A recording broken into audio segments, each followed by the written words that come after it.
लोकप्रतिनिधींची संवेदनशीलता जिवंत आहे आणि अत्यंत भावनिक प्रसंगात आपल्या क्षेत्रातील नागरिकांच्या पाठीवर धीराचा हात ठेवून दुःखात सोबत असल्याचा आशावाद देणारे व्यक्तिमत्व हल्लीच्या राजकारणात खूप कमी पाहायला मिळते।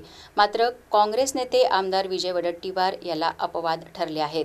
आमदार विजय वडेट्टीवार यांनी सिंदेवाही तालुक्यातील नवरगाव येथे नुकत्याच घडलेल्या एका हृदयद्रावक घटनेने व्यथित झाले आणि थेट बोरकर कुटुंबियांची आस्थेने भेट घेत त्यांचे सांत्वन केले। दुःखाचे आभाळ कोसळलेल्या कुटुंबाला धीर देण्याचा हा संवेदनशीलपणा आणि माणुसकी बघून बोरकर कुटुंबीय सुद्धा भावुक होऊन गेलेत आणि तिथे असलेल्या सर्वांना अश्रू अनावर झालेत। अनिल बोरकर यांचा 19 वर्षीय मुलगा अनुराग बोरकर यांनी आत्महत्या केली होती।